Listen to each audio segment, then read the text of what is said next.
Recovery is stupendous. Achievable. Hope. Freedom. Empowering. It's unique to everyone. It's a journey, not a destination. Getting a new lease on life.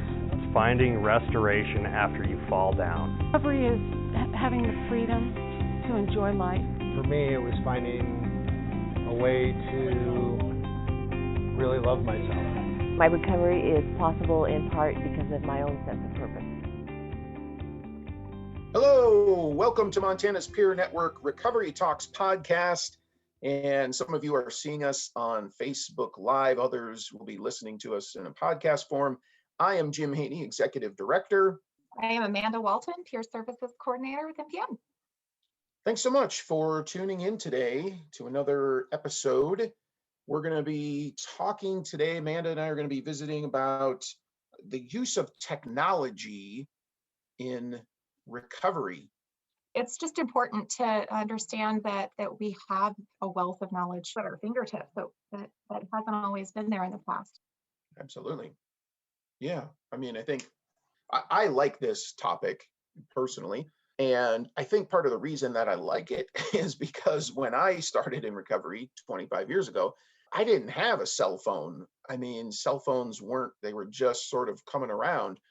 And when I think about this topic today about how to use technology in my recovery or how to train peer supporters to use technology or peers, our members, it takes me back to, I was it's in the 90s, mid 90s, and I went to my local library,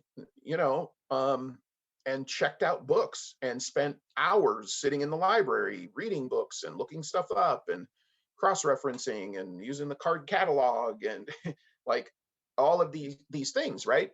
Right.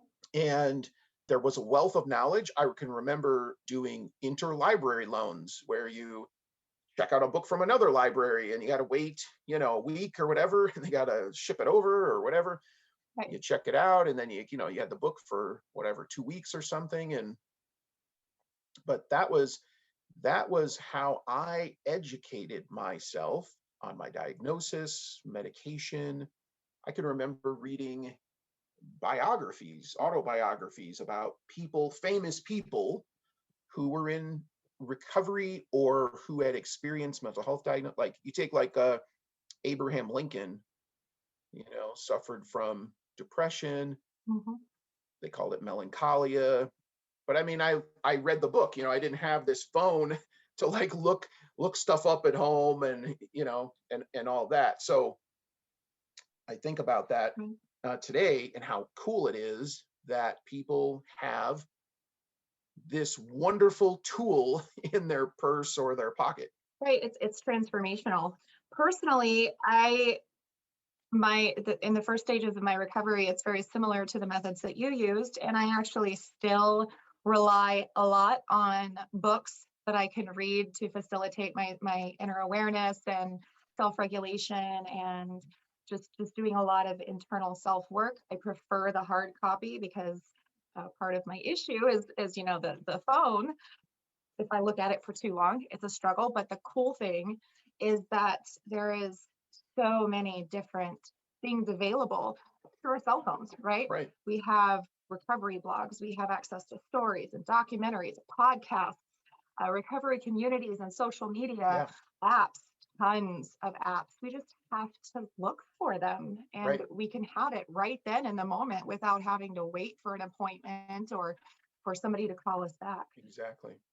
And I think that's really transformational in our own healing experience because it's just right there available. Yeah. I often wonder why treatment facilities, whether you're talking about SUD or mental health or whatever, I often wonder why they don't utilize apps more. I always think about that. I'm always like, how come they don't, I mean, I know one facility that has housing, right? So they have housing, they give people phones so that they can always call their peer supporter, call the LAC, but they don't preload them with a bunch of recovery apps. And I'm always asking them about it. I'm like, did you get the recovery apps on the phones? Are you preloading them? No. And it's like, to me, it's a missed opportunity, because it is like having a library, just like if you had hardcover books, softcover books. It's the same, it's the kind of the equivalent, except it's multiplied by the entire world, Absolutely. right? Like you could have in your library, 6 or 8 biographies, autobiographies about famous people who overcame substance use, for example. But if you go on YouTube and you put in, there's like a million videos. Like it'd be like having a library that has all of these books in there. It's like almost unlimited. And whether it's an autobiography or a biography, it's just at your fingertips, and you want to learn about what other people did or how they overcame it. And then you have all the regular folks like us who put their own stories up there. They have their own channels.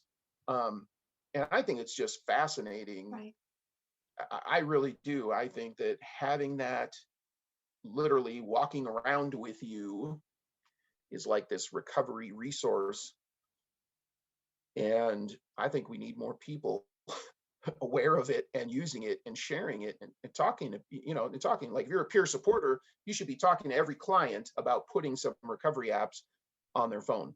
Oh, I absolutely agree. And the awareness is such an important piece, because if we're not aware that it's there, then are we going to even seek it out? So Right. getting that information out there. If somebody's in a moment of crisis, knowing that they have a resource available at their fingertips could be the difference between them ending up being suicidal, or even worse, even completing it, right? And stopping it right then in the moment. Okay, I'm going to start working on this. I'm going to redirect some things. We can circumvent a lot of the more serious issues that we experience in our healing journey. We don't have to be in a place and a space of such constant and consistent aloneness and pain whenever we have tools available there just to help us immediately. I Right. think it's a game changer. Yeah. It really is. And even I sometimes forget. I'll be going through something that's taken the wind out of my sails immediately, and I'll reach out to somebody to talk to, but I forget that right here in my electronic device, phone, iPad, whatever I've got, Right. I can connect with anyone.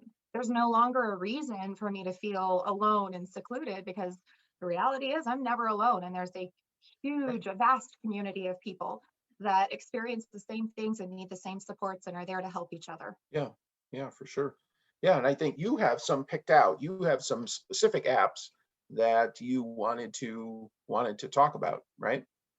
Absolutely. So one that has been really meaningful for me, it's called Neurocycling. It was previously known as Switch, and it's based on neuroscience. And whenever I'm in a moment of distress, or usually it's a thought that's behind the feeling or behind the thought that's causing the distress, and using that app, I'm able to address each thought individually. And yes, it is a journey, because you address one thought over a period of time to reprogram how you think about things on a subconscious level with that specific experience and situation. And we address false beliefs. We're able to consider reframing our perception of the experience that's been holding us hostage as far as trauma. And whenever we're able to do that, then we can create new thoughts, and that actually regenerates the neurons in our brain that have been destroyed because of medications, because of substance use, because of cycling through the same belief system for decades. So that one's really, really cool. We can address our stress thought by thought, and work on changing those things that are the innermost parts of ourselves that we often don't consider in the moment. That's really cool. You can track your progress. There's it promotes journaling and all of that, and journaling has been a big part of my experience, but that's even a piece that we can do on our phones, right?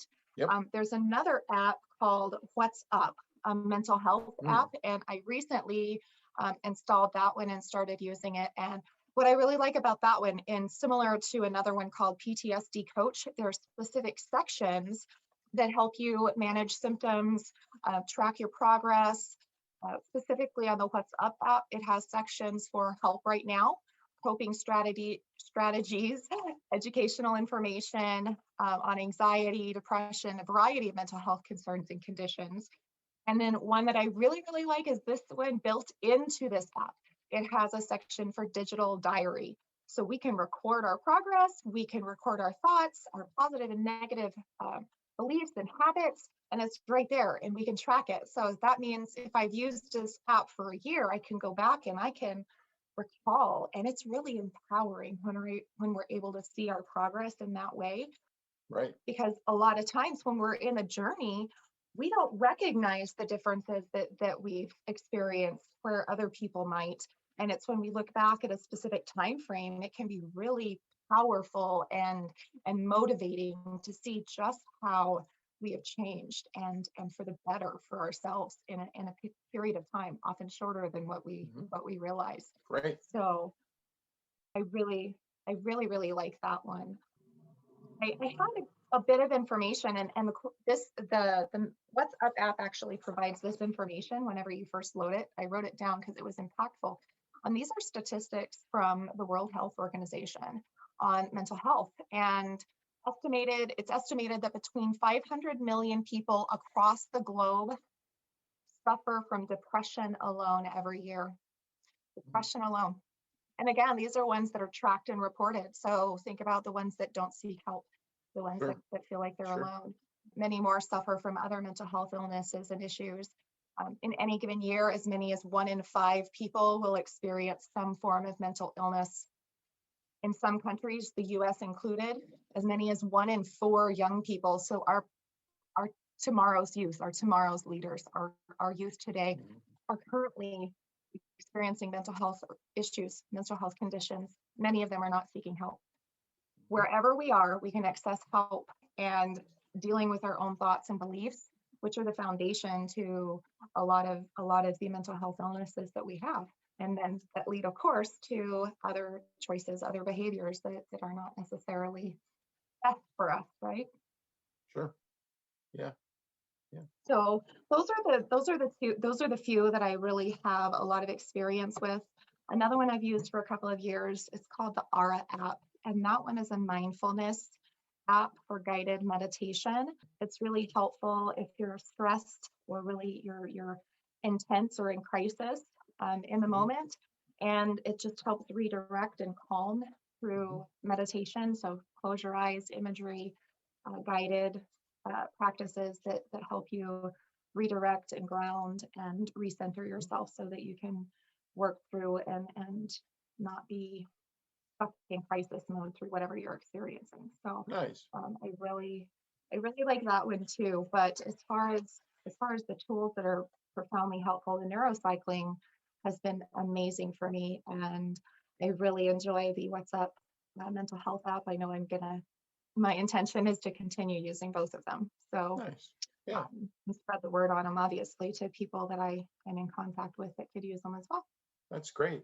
So what would you say to a peer supporter who's just hearing this podcast and, and they're like, oh, geez, I never thought about apps. I mean, how would you coach them up and how to best utilize that? Like, they're sitting down with a peer. They've never done that before. They've never had that conversation before. What would you say to that peer supporter?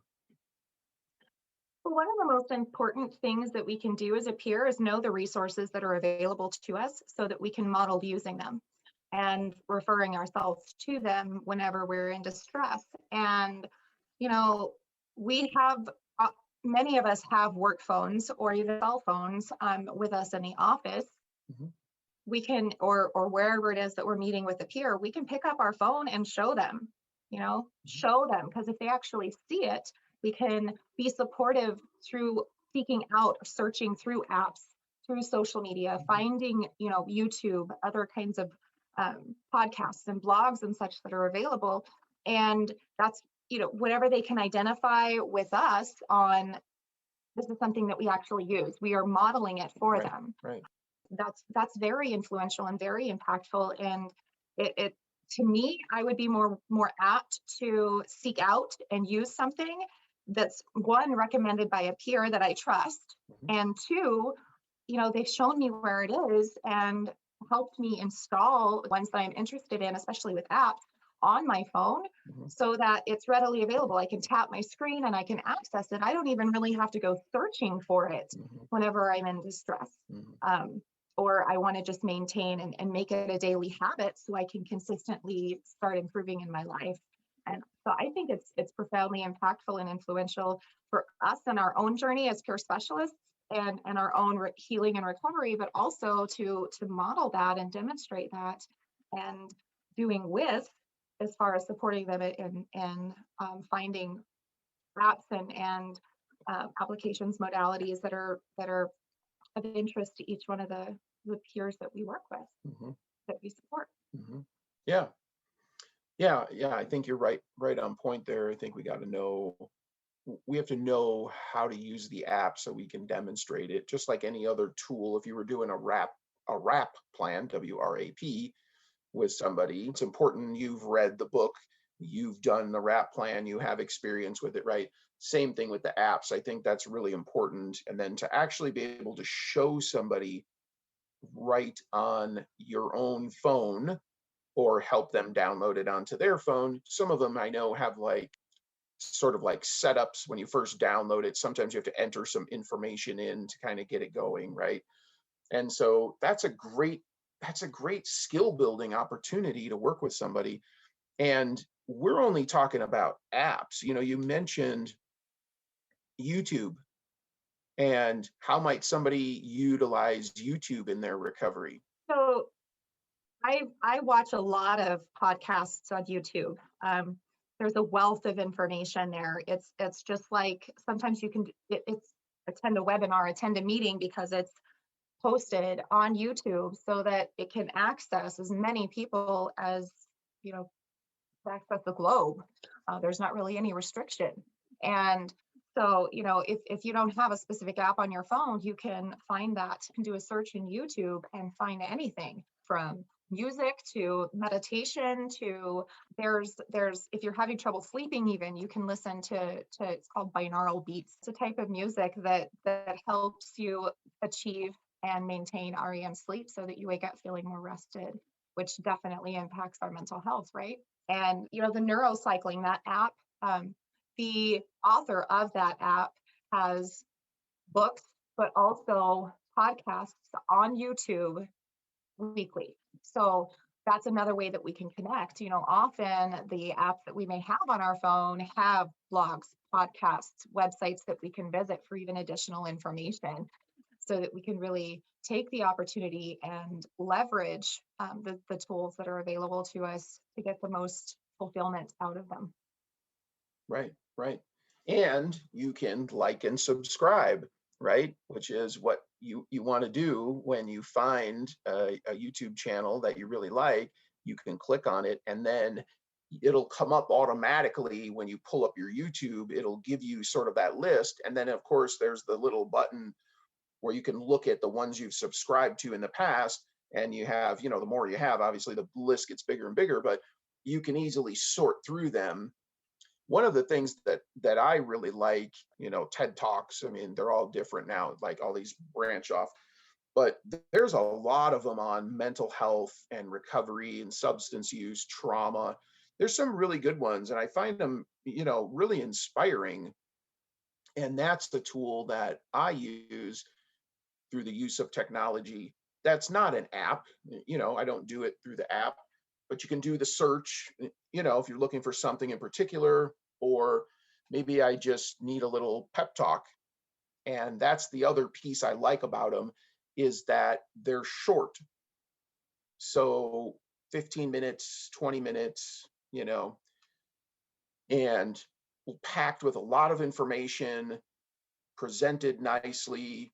The camera's nice and steady, the audio's good, all those kinds of things, right? It's a professional kind of setup.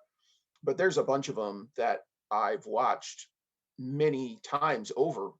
I think that's another really good tool for people to think about, and you can watch it on your phone. You can watch it at home. You can pull it up on your television. Like, there's so many things when we start talking about technology, even what we're doing right here.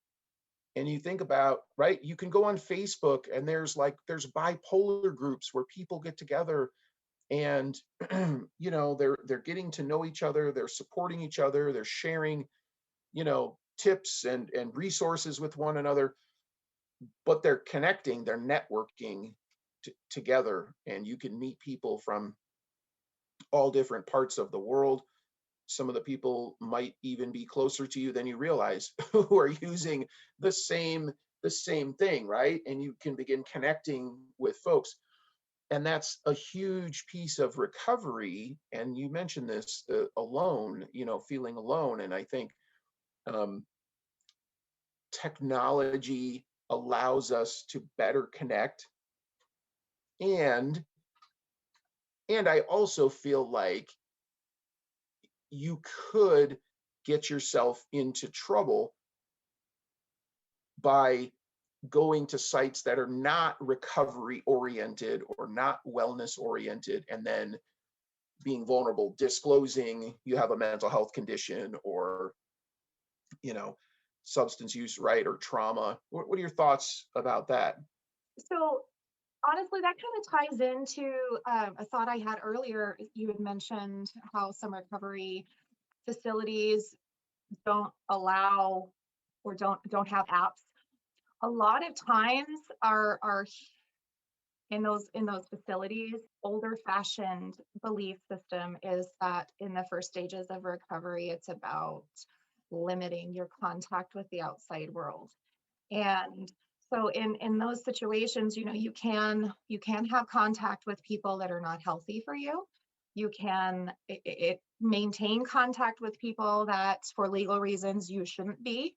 One of the things in recovery, they say change your playground and your playmates. And if you have access to your previous playmates while you're starting your recovery journey, you might not make the progress and you still have those connections so it's more tempting afterwards. But I can understand the concept of, really being cautious about the interactions that you have, the communications that you have.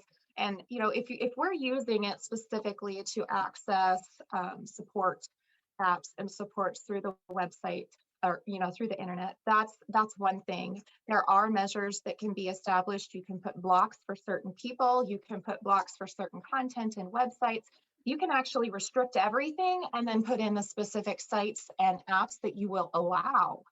So those are definitely some safeguards that are combating the thought process of complete seclusion, aside from others that are working on healing at the same time that you are. And sometimes that's hard for me too. Whenever I was in treatment, my experience, I was surrounded by people that were struggling too, and sometimes that was a barrier. That was a struggle for me, and I fell back. I backtracked in my healing for a period of time because I was absorbing all of the stuff around me as well while I'm trying to work on my own stuff, and I felt like it made it more difficult. And then, whenever you're secluded from your family and your support system outside, that's not. I personally don't believe that that's the best scenario either. So, being able to maintain that communication and that connection with those that we care about, with those that have been support for us. And, whenever I was at my worst, just hearing my child's voice on the phone, yes, it was bittersweet, but man, that gave me that drive and that motivation to just continue, right? Knowing that I could talk to them. And so it was really, really hard during the first 30 days or so of treatment when they wouldn't allow me to have contact with anybody outside of the facility. I mean, I like I said, I get why, but there's so many safeguards now that are available that there's not really a reason to continue that way. Well, if you want more information about this, we have a resource page on the mtpeernetwork.org website. Go to resources. There's a section there for mobile apps. This is where we list apps that we feel like are relevant and important, ones that someone on the staff, members would recommend. And check it out and download some stuff. I put stuff on my phone, and then my sort of thing is like about every 6 months, if I haven't used it, I just delete it. I just take it off. And then I put a couple different ones on, and then I try those. And if I use them, and the ones that have stayed on my phone long term, those are the ones that I'm using. Those are the ones I'm accessing. And the recovery apps that might be helpful to somebody else might not be helpful to me. I just take them off and put some different stuff on. So I really encourage people to explore the use of technology with their own recovery, or if you're a peer supporter, exploring how you might integrate technology into your work as a peer supporter. Absolutely. Any final thoughts, Amanda? Just reminding ourselves that we can be empowered to seek the help that we need. It's at our fingertips. We no longer have a reason to feel disconnected and alone. There's resources out there anytime, anywhere, that are as unique to our individual journeys as there are a number of people in the world. So, it's tailored to each one of us. We can find what we need. We just have to be willing to look. Great. Well, thank you to the audience for tuning in. And Amanda, I want to thank you for another great episode. Yeah, it was a pleasure to be here. Thanks, everyone. Thank you. Recovery works and recovery is possible. Recovery works and recovery is possible. Recovery works, recovery is possible. Recovery is possible. Recovery works and recovery is possible. Recovery works and recovery is possible. Recovery works and recovery is possible. Recovery is possible.